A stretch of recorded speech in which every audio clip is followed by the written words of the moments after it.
So yesterday I had my appointment at Dr. Hauser's office about 1 o'clock. It was kind of delayed because he had a couple new cases, so kind of pushed us back to 1:30. When I went in this time, it was my third treatment with Dr. Hauser. I did stem cell with the prolotherapy. During this visit, first they take you back, they take your weight and your blood pressure, make sure that it is not too high. Last time I went, my blood pressure was like 130 over 100, and my pulse was at 115 or something. It's because I was walking a lot because I had just came from the airport. So when that happened, my POTS tends to act a hot mess. So last time they did have to put a saline bag in my arm during the surgery, but this time my blood pressure was 110 over 70, so that was really great. My blood pressure was not high at all, so they didn't have to do the saline. The saline does cost an extra $200, so that saved me some money for my treatment.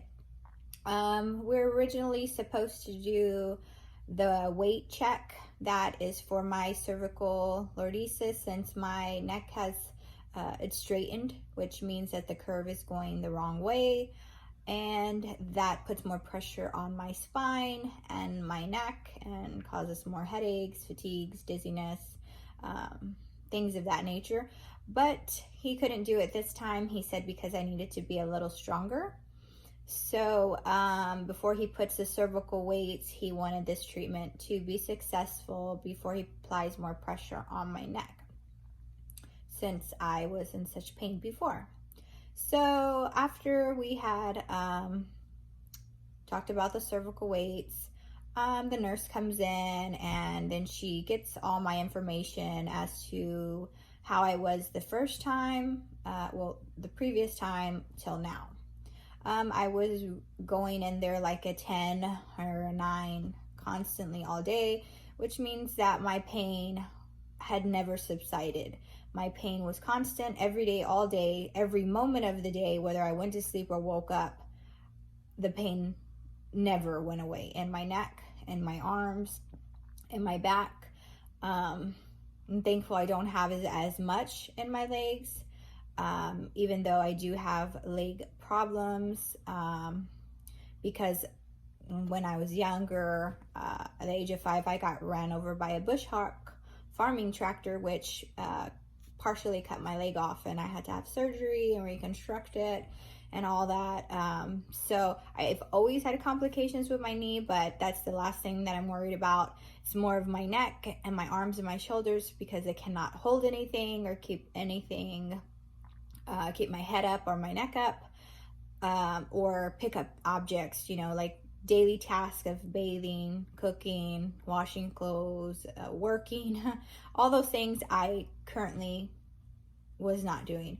So after she took my information, I told her I was actually down to a 6, which is extremely amazing for me, because the last couple of years I was in intense pain, every day, all day, which I felt some days like I didn't want to be alive anymore. And it's kind of hard to say that, but I had lost hope. I felt like I had a lot of pressure on my family, and that I could not do things that a mother needed to do for her child, like help them get their things ready for school, take them to school, attend all their programs that I put them in, like dance and math classes and all the stuff that a normal, wonderful mother does. I was incapable of doing that, as well as being a spouse, cooking, cleaning, helping, put people's lunch together, and, do things with my spouse, like go and have dinners, or even go anywhere, or even cook them dinner. So I was depressed with myself, and I couldn't even fix myself, like my makeup, and get dressed or go to the gym every day like I used to, because that was my normal routine, and everything was taken from me, and it felt like I didn't want to do sorry, I can't talk too well because it's like kind of gets me, like I couldn't be myself. And when somebody takes your health, you realize how much of a complainer you've probably been in life. When you complain about little things that bother you, like getting stuck at a traffic light or forgetting something at home or somebody saying something mean to you, you know, living like this was depressing. And when I did try to go out, which was very rare, just to get out of the house because I was losing my mind basically. People, when I had my mask on, because I have a mask cell, so a lot of pollens and molds and pollution and stuff bothers me really bad, which makes me have breathing problems. So I started having to wear my mask more and my neck brace, and people would walk the other way when I came around them and wouldn't even hold the door open for me, literally like hit me with the door.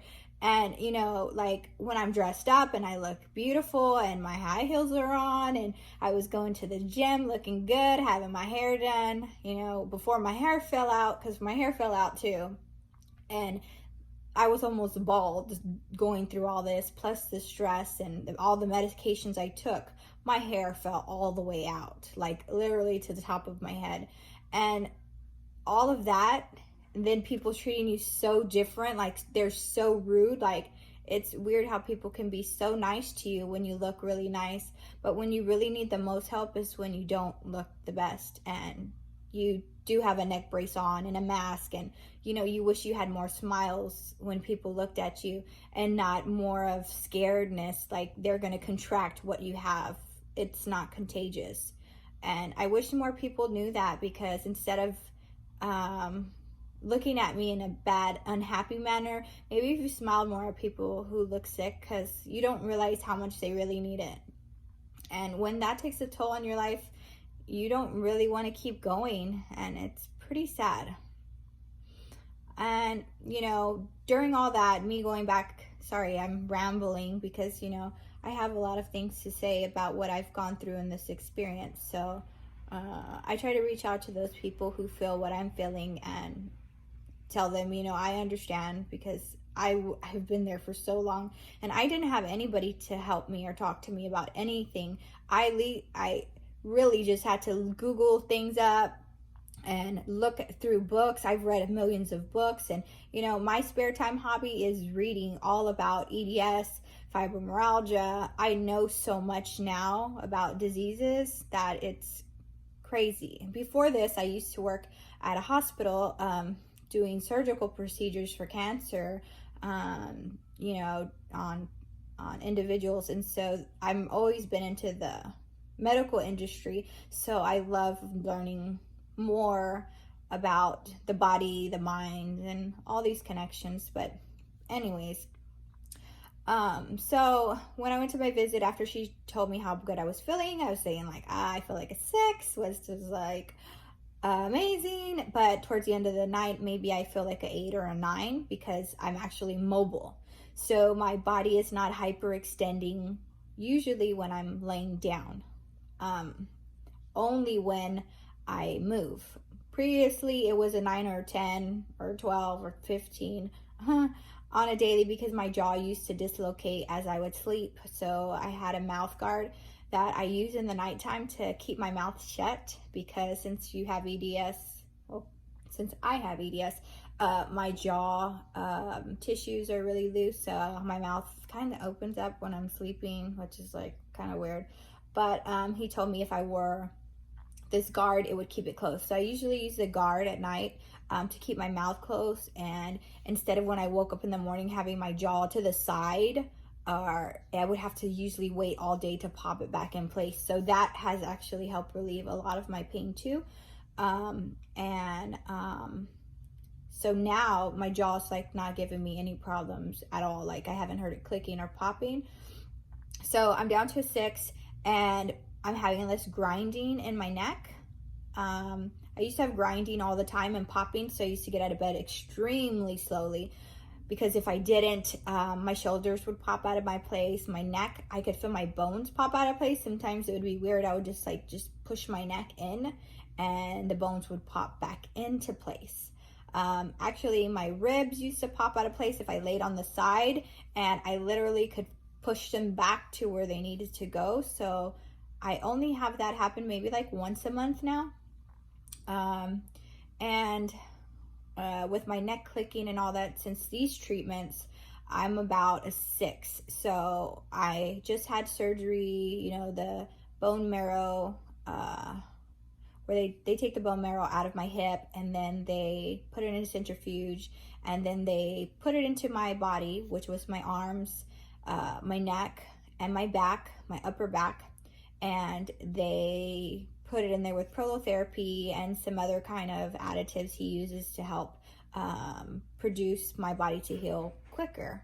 So that actually, the process after the girl, you know, asked me how I'm feeling, then the doctor comes in and he actually prayed over me yesterday. He's a firm believer in God, and I always tell him how thankful I am that I found him, because I was not living and I did not have a life, and my life would have continued to be in bed because I couldn't do surgery because of my EDS issues. They didn't recommend it. So this was my last hope of something, and he really saved me. So every time I see him, I'm just like so happy and excited, and I'm always like hugging this guy.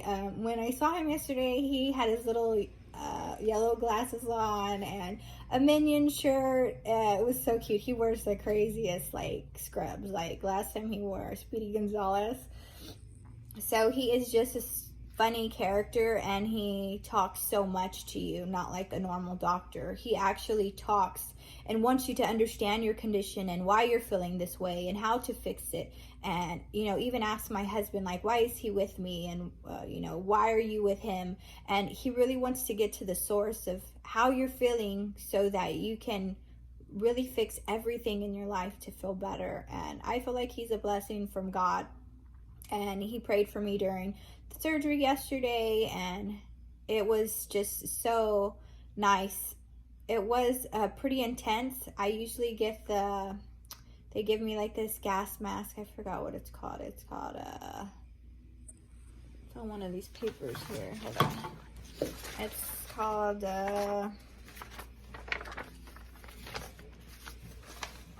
sorry. It's called, nitrous oxide. They give me nitrous oxide. I pay extra for that because I could not take all the pain while I'm coherent. Plus, I also take Vicodin and a Xanax before the procedure. This time, it was really, the nitrous oxide worked a little, but I still was more coherent this time. Every time he pokes me, it hurt worse today. I don't know, maybe it's because my tissues are growing back, so they're more thicker, they think. So maybe that's why it hurt me worse than before. But I actually had to take another Vicodin and another Xanax in the middle of it because, ooh, it really hurts. And after that, they take the nitrous oxide. The nitrous oxide kind of makes you like trip out, like you're on like LSD or like acid or something. It takes you like somewhere else, like you're in Candyland. It's an amazing medication. The first time it worked magnificent, but my body kind of, if I take a medication, I have something called ultra rapid metabolizer. So what happens is my body, once I take a medication, it gets used to it, and what it does is it doesn't work the same anymore. So I have to take like double, triple the dose of stuff because my kidneys process drugs very differently. And I could talk about that in another video. I didn't ever know I had that, and so that was a really big thing for me to inform my doctors of after I found out I had that issue with pain, because pain relievers never worked. Okay, so after we did the procedure and he did all the shots and everything, I was a little kooky, not too bad, and we drove back to the room. This time I did not get an Uber. I actually rented a car, so my spouse drove me, and I recommend if you go, you have somebody take you, because It's pretty intense, especially if you get a lot of places done. Maybe if you just get prolotherapy or PRP, you probably don't really need, someone that much to help you. But since I do so many areas and I'm under a lot of sedation and medications, that I do need a driver. And last time I had an Uber, oh God, these guys drive crazy. And then I have my neck brace on, so he was like hitting bumps. So it just wasn't a good experience, and they were always kind of late. So we rented a car this time, and we stayed at a hotel probably like 15 minutes away from there, because it's closer to the airport. So I usually stay one day here, and then I wake up and I leave the next morning. But this time, since I was having a lot more pain and I was extremely sore, we decided this time that we would stay longer. So we're actually going to stay. We came Thursday night because my daughter had school tomorrow, so she only missed one day. And then we're going to stay till Sunday. We'll leave on Sunday because I wanted time to lay down and rest.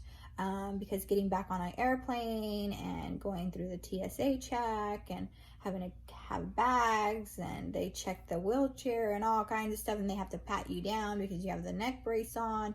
It's just like a whole crazy charade game, doing that whole process. But it's the morning after. It's probably like afternoon time, probably around the same time I went to my visit yesterday. And I'm extremely sore. Last night when I came back, I took another hydrocodone and another Xanax to put myself to sleep, because the intense pain was extremely hard. So I took that in order to stay asleep. That way I would not wake up at all and feel anything. So this morning I'm feeling nauseated and sick, because I hate hydrocodone and I hate taking Xanax and all that stuff. So I'm not going to take it today because I don't want to feel extremely tired. So I'm drinking a lot of water to hydrate myself and to, make myself feel better. But afterward, his office also calls you, checks on you, make sure you're okay. Dr. Hauser does. And he said for my next visit, we're going to do the weights, and maybe I can only do prolotherapy, because he's thinking that I won't need stem cell, because stem cell is the most aggressive form of doing this treatment. But I had to do it because when I've done just prolotherapy on my own, since I have mast cell activation and issues with healing already from EDS and mast cell, my body was not healing well. So it's like I'm doing something to help it, but then it was pushing me back by the progression of how my body heals. So just prolotherapy, the first time I did it didn't work as effective as how this stem cell treatment. When I take it, it makes me feel like I'm a new person, like I'm actually like alive again. Like I can move, my bones are gliding easier. It's just an amazing feeling. Now, I'm not saying it heals everything and that, I'm pain-free for the rest of my life and I'm just feeling great, awesome every day. No, that's really not the case. And I'm not trying to say that, because I've had some people like be really mean when I talk about how I'm recovering, and they kind of like, oh, you act like it's a cure and all this. And I'm not saying any of that. And I know insurance doesn't pay for it, but my health, getting better, or being actually to be alive while I'm this age. I'm only going to be this age once, and I'm never going to be able to go back to who I was at this time in my life. And I don't want it to pass me by. Believe me, when I was younger and I was in a wheelchair for years as a kid, like 3 years, and they would say I would never walk again, and that my leg was never going to heal and it would never probably reattach and I would not ever walk. That's what they told me as a kid. But I would throw myself out of bed and crawl on the floor and do things for myself, and I didn't have anybody to help me when I was a kid, and I went through that. And so all I had was myself. So I did it, and I ended up walking, and they thought that I wouldn't heal. But as a child, I always prayed to God, and I always told him to heal me and that I knew I could do it. And so being in a wheelchair all those years, kids and people could be really mean to you. And I never wanted to go back to being that person that was needing help and assistance from others, and other people treating you a certain way just because you're in a wheelchair. They would say things to you like, oh, you're dumb, or you're slow, and that wasn't the case at all. It was just my leg. So having this EDS thing, I do fight harder because I don't want to be back in a wheelchair again. This was the second time I was in a wheelchair, and I never want to go back to being that person. I will continue to fight and figure out anything to help to heal me and try different things, because I'm not going to stay there just because I'm going to figure it out, and I'm going to get the best treatment that I can to overcome any obstacle that is thrown at me, because that's who I am as a person. And I do have other pains, like in my hips and my ankles and in my knees, but I will do those treatments later when I can afford them, because they're extremely expensive. And the main part is my neck and my arms and my back. For me to sit up or to take a bath or to cook or to clean or to actually be in a vehicle to drive my car and take my children to school, I don't want to miss out on those things. My kids are already half grown, they don't have that much more time with me, and I don't want to miss out on those moments that I'm never going to get back. I love being a mother. That was like one of the best things in my life, was to be a mother, and I don't want that time to pass me up. So do I have pain still? Yes, sometimes I do, but it's not as intense where I am like wanting to die because I cannot move every second. And even when I do hurt, I always push myself and take breaks every day. If I start feeling sore, then I know, I need to cut it back today. Tomorrow, I'm not really going to do no walking. I order the groceries online and all this stuff to still try to manage my household the best way I can, even though I am faced with these circumstances. So for people out there that say rude or mean things, these videos are not for you. And please don't leave any comments, because I don't care to read them. I'm a positive person, and whoever made you upset or unhappy, I feel for you. And, I'm here for you if you need to talk about the things that you're going through. And it's extremely okay. Before this, I was, an upset, mad person for a while, but I had to find myself and really speak to God and think of what can I do, not, oh, this is what's thrown at me. I say, is this all you got? That's it? Okay, I can do this. Let's do it. And that's what I think every morning. What can I do? Not what can't I do, because then that would drive me insane. So I just say, what can I do today? What can I do? What are the good things that I can do? And when I get depressed, I listen to motivational videos. I listen to uplifting songs, positive stuff, not negative stuff. And anybody who's negative, I stay 1,000 feet, million miles away from them. And when somebody calls me and talks about their problems and, bad things that they hate about their lives, I try not to hear that, and I always say the good things, like, oh, well, what's the best thing that you did today? Or, how's your daughter doing? I heard she went to college. Or, how is everything? How are you feeling? God, your hair looks so nice. I talk about the positive things out of people, because if we focus on the negative, then that's all we're going to think about. So focus on the positive, and it gets you through, what you're going through. But I am feeling better. I'm going to rest today in bed. My daughter and them, they left to go parasailing or something. So, I don't want to be a stick in the mud and say just stay around and be with me. I tell them to go out, go to the beach, have fun, because that's what I would have wanted to do if I was here for fun. But I'm obviously not. It's for recovery. But one day I will be there too. And I think it's amazing. Dr. Hauser has extremely, been the most helpful doctor I've ever met in my life. And most doctors out there are crap, and they should not be doctors, because they are not there to help you. They're there just to get a paycheck. They're in the wrong field, let me tell you. The only doctors who have really listened to me were Dr. Hauser, Dr. Kelly, who diagnosed me, and who else? Dr. Harrell in Houston. He was an amazing doctor too. All those doctors are very few, and they're amazing, and they've helped me on this journey.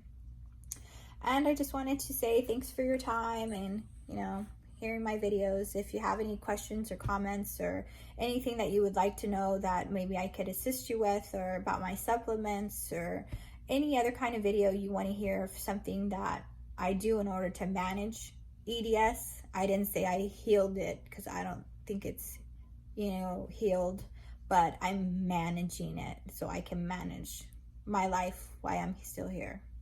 Thanks for stopping by. Y'all have a wonderful rest of your weekend and enjoy it. It's Saturday. If you can go out there and do something nice, go do it for other people. Remember, live for yourself. Not live for yourself, but live for others. We're here every day to interconnect with one another and help each other through whatever you're going through. Remember, if you meet somebody, or somebody calls you, or you bump into somebody, it's never by accident. It's always for a reason. It's a purpose. You got to be aware of your purpose in life, because that's what you're here for. You're not here for yourself. You're here for others.